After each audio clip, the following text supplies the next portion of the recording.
శ్రీమహాగణాధిపతయే నమః. అపార కరుణా సింధుం జ్ఞానదం శాంతరూపిణం శ్రీచంద్రశేఖర గురుం ప్రణమామి ముదాన్వకం. దేవుని స్వరము ప్రథమ భాగము. ప్రవచించిన వారు శ్రీ కాంచి కామకోటి పరమాచార్యులు శ్రీ శ్రీ శ్రీ చంద్రశేఖరేంద్ర సరస్వతి మహాస్వాములు వారు. ప్రస్తుత సద్విషయము హరిహరులు ఒక్కటే. మనము పురాణాలను గమనిస్తే కొన్ని చోట్లలో విష్ణువు శివుని చేతిలో ఓడిపోయాడు అని ఉంటుంది. అట్లాగే శివుడు విష్ణువు చేతిలో ఓడిపోయాడు అని ఇతర కథలు ఉన్నాయి. ఒక చోట శివుడు విష్ణువును పూజించాడని ఉంటుంది, వేరే చోట్ల విష్ణువే శివుడిని ఆరాధించడం అని ఉంటుంది. తిరువణ్ణామలైలో ఐతిహ్యం ప్రకారం శివుని పాదాలను దర్శించలేక విష్ణుడు పరాజితుడైనాడని చెబుతారు. విష్ణు గొప్ప శివుడు గొప్ప అని దేవతలు పెట్టిన పోటీలో శివుడు విష్ణువు చేతిలో ఓడిపోయాడు. స్థానువులా బిగుసుకుపోయిన శివధనస్సు జనకుని వద్దకు పోయింది. దాన్ని రాముడు విరిచాడు అని రామాయణం చెబుతుంది.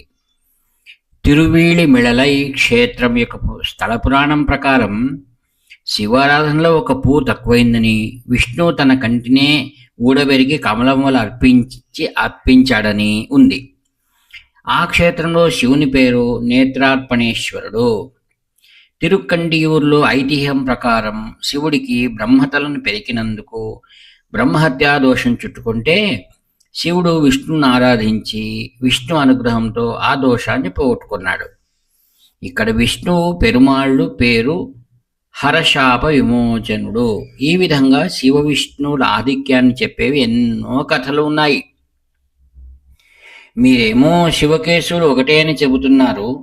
ఒక దేవుడు అసలు తనతో తాను యుద్ధం చేస్తాడా, లేదా తనను తానే అర్చించుకుంటాడా అని మీరు అడగవచ్చు. ఇదిగో వివరణ చెబుతున్నాను. ఇంతకుముందు రాముడు విరిచిన శివధనస్సు గురించి చెప్పాను కదా. ఈ కథను రామునికి చెప్పింది పరశురాముడే. సీత వివాహం జరిగిన తర్వాత అందరూ అయోధ్య తిరిగి వస్తుండగా పరశురాముడు రాముని గారు అడ్డగించి యుద్ధానికి పిలుస్తాడు. శివ విష్ణువుల మధ్య పోటీకి దారితీసిన శివధనస్సును భంగం చేసి గొప్ప పేరును పొందావు.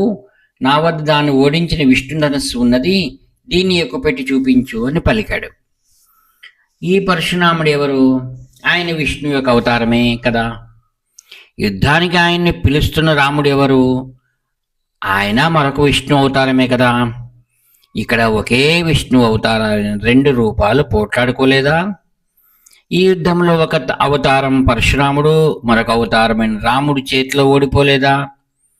శివుని ఓడించిన విష్ణు ధనస్సును చేపట్టి మరొక విష్ణు అవతారమైన పరశురాముని పారద్రోలిన రామచంద్రమూర్తి రామేశ్వరంలో శివలింగాన్ని సంస్థాపించిన దాన్ని పూజించలేదా?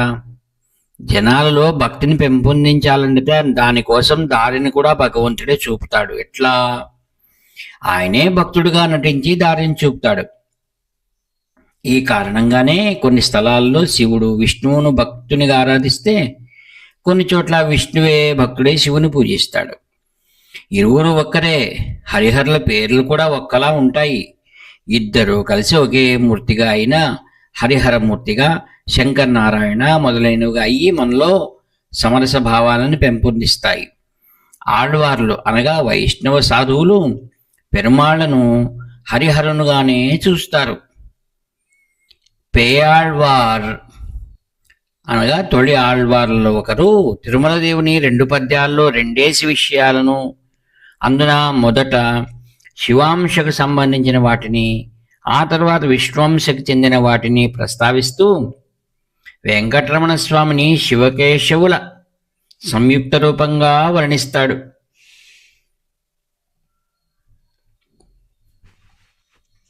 పొడుగు జడలతో ఎత్తైన కిరీటంతో, ఒక చేత గొడ్డలితో, మరొకరి చేత చక్రంతో ఉన్నాడు. నడుముకు పాములు చుట్టుకున్నాడు. ఆరువన్ని బట్టిని కూడా చుట్టుకున్నాడు. 2 ఆకారాలతో ఒకడే ఉన్నాడు.